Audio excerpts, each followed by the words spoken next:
నమస్తే అండి, నేను ప్రియాంక. ఇవాళ సింపుల్గా చాలా తక్కువ ఇంగ్రీడియంట్స్తో క్విక్గా అయిపోయే చికెన్ ఫ్రై రెసిపీ ఎలాగా అనేది చూద్దాం.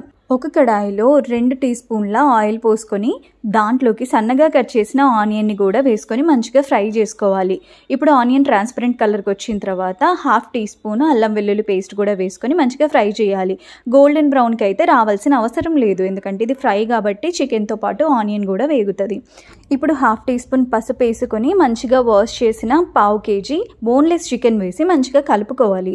ఇప్పుడు మూత పెట్టి 8 మినిట్స్ వరకు చికెన్ని వదిలేస్తే చికెన్లోని వాటర్ అంతా బయటకు వస్తుంది. ఇప్పుడు కావాల్సినంత కారం, ఉప్పు, ధనియాలు, జీలకర్ర వేయించిన పొడి అండ్ ఇంట్లోనే ప్రిపేర్ చేసుకున్న గరం మసాలా ఒక చిటికెడు వేసుకొని ఇదంతా కూడా మంచిగా మిక్స్ అయ్యేలా కలుపుకోవాలి.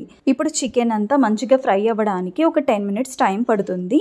10 మినిట్స్ వరకు లో ఫ్లేమ్లో ఉంచేసి మూత పెట్టి మధ్య మధ్యలో కలుపుతూ చికెన్ని ఫ్రై చేస్తూ ఉండాలి. ఈ చికెన్ ఫ్రై అయితే పప్పుచారు అండ్ సాంబార్లోకి బెస్ట్ కాంబినేషన్ అనమాట. సో ఇలా 10 మినిట్స్ తర్వాత అయితే చికెన్కి కంప్లీట్గా ఉప్పు, కారం, మసాలాలు అయితే పడతాయి. ఇప్పుడు మస్ట్ అండ్ షుడ్గా మనం ఫ్రెష్గా తెంపిన కరివేపాకు అయితే వేసుకోవాలి. ఎందుకంటే ఫ్రైలోకి కొత్తిమీర ఉన్నా లేకున్నా కరివేపాకు వేస్తే మంచి ఫ్లేవర్ వస్తుంది. ఇలా 2 మినిట్స్ మూత పెట్టేస్తే ఫ్లేవర్స్ అన్నీ మంచిగా చికెన్లోకి దిగుతాయి. ఇప్పుడు స్టవ్ ఆఫ్ చేసి మన చికెన్ని మనం ఆస్వాదించవచ్చు. ఈ రెసిపీ మీకు నచ్చితే లైక్ చేసి సబ్స్క్రైబ్ చేయండి.